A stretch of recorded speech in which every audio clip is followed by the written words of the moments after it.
헤겔은 아예 예술에 등급을 매겨버려요. 기준이 뭐였냐면 얼마나 정신적인가.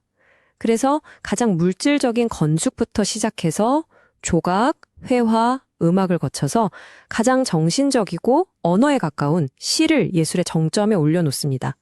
이게 뭘 의미하겠어요? 결국 예술도 우리 철학의 논리 아래에 있다는 걸 보여주고 싶었던 거죠. 코프만이 말하는 예술은요, 철학의 생각과는 완전히 다른 방식으로 작동하거든요. 예술은 철학이 원하는 그런 맑은 거울이 아니에요. 오히려 프로이트가 말한 우나임니히, 우리말로 하면 기묘함에 가깝습니다. 뭔가 익숙한 것 같은데 동시에 엄청 낯설어서 불안하게 만드는 거 있잖아요. 딱 그런 느낌. 현실의 기묘한 쌍둥이 같은 존재라는 거죠. 코프만은 여기서 한술 더 떠서 아주 강력한 표현을 씁니다. 예술은 유령이자 시체라고요. 살아있는 것도 아니고 그렇다고 완전히 죽은 것도 아닌 그 섬뜩한 경계에 걸쳐있는 존재라는 거예요. 이게 바로 예술이 가진 역설적인 힘이죠. 분명 우리 눈앞에 강렬하게 존재하는데 만질 수도 없고 우리 현실과는 아무 상관없는 비현실적인 존재, 거기에 있으면서도 없는 그런 이상한 느낌을 주는 겁니다. 작가 모리스 블랑쇼의 말을 빌리면 이 기묘함이 더 와닿습니다. 시체를 한번 생각해 보세요. 분명 그 사람을 닮았는데 더 이상 그 사람은 아니잖아요? 생명은 사라지고 그냥 닮았다는 사실만 덩그러니 남은 순수한 유사성 그 자체가 된 거죠. 예술적 이미지가 바로 그렇다는 겁니다. 무언가를 닮았지만 그 무언가는 아닌 기묘한 존재. 자, 그럼 이런 길들일 수 없는 기묘한 힘을 가진 예술을 철학이 자랑하는 그 논리의 거울로 딱 비추면 어떻게 될까요? 네, 당연히 거울이 깨져버립니다. 와장창!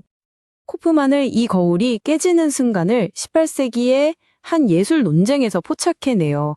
여기 그림을 보세요. 한 소녀가 울고 있어요. 여러분, 이 소녀는 왜 울고 있을까요? 철학자 디드로가 이 그림을 보고 아주 집요하게 파고들기 시작합니다. 철학자답게 디드로는 그 슬픔의 원인을 찾으려고 애를 씁니다. 죽은 새 때문인가? 아니면 저기 다른 그림에 깨진 거울이 있던데? 그것 때문인가? 하지만 이런 답들을 전부 아니라고 해요. 왜냐고요? 그림이 내 슬픔엔 그렇게 단순한 이유 없어 라고 말하는 것처럼 어떤 명확한 의미를 부여하려는 시도 자체를 거부하고 있었기 때문이죠. 그러니까 여기서 핵심은 이거예요. 깨진 거울은 단순히 물건이 깨진 게 아니라 의미 자체가 붕괴했다는 상징이라는 거죠. 소녀의 슬픔은 바로 이거예요. 철학이 그토록 찾으려고 했던 명확한 원인, 그 의미가 사라져버린 것 자체를 슬퍼하고 있다는 겁니다. 자, 이렇게 철학의 거울이 깨져버렸습니다. 그럼 이제 뭐가 남았을까요? 바로 여기서부터 현대예술의 진짜 이야기가 시작됩니다. 의미를 찾으려는 시도가 실패한 그 자리에서 완전히 새로운 예술이 태어나는 거죠. 현대예술은 의미가 붕괴된 이 상황을 슬퍼하거나 피하지 않아요. 오히려 아주 적극적으로 끌어안습니다. 그래, 의미 같은 건 원래 없었어 라고 선언하는 거죠. 그래서 더 이상 무언가를 똑같이 그리거나 재현하는 데 집착하지 않아요. 대신 재현이란 게 도대체 뭐지? 이 질문 자체를 가지고 놀기 시작합니다. 르네 마그리트의 이 그림 다들 아시죠? 이것은 파이프가 아니다. 이게 딱 그 얘기입니다. 눈앞에 버젓이 파이프 그림을 그려놓고는 파이프가 아니라고 딱 잡아떼잖아요? 이미지와 실제 대상 사이에 당연했던 연결고리를 그냥 싹둑 잘라버리는 거예요. 이런 상태를 두고 미셸 푸코는 유사성의 사슬이라고 불렀어요. 이제 원본이 뭔지는 하나도 중요하지 않게 된 거죠. 예술이 진리를 말하는 것도 아니고 어떤 깊은 의미를 담고 있는 것도 아니라면 도대체 왜 필요한 걸까요?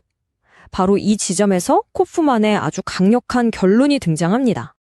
코프만은 니체의 말에서 힌트를 얻습니다. 우리가 진리 때문에 죽지 않기 위해 우리에게는 예술이 있다. 이게 무슨 말이냐면요. 예술의 역할은 진실을 폭로하는 게 아니라는 거예요. 오히려 그 지독한 진실로부터 우리를 지켜주는 방패막이라는 거죠. 이걸 코프만은 예술의 약재적 기능이라고 불러요. 그리스어로 파르마콘이라는 단어에서 따온 건데 이게 진짜 재밌는 게 독이면서도 동시에 약이라는 뜻을 가지고 있거든요. 그러니까 예술은 뭐냐? 삶이 아무 의미 없다는 그 끔찍한 진실, 그 독을 잠시 잊게 해주는 달콤한 약이라는 겁니다.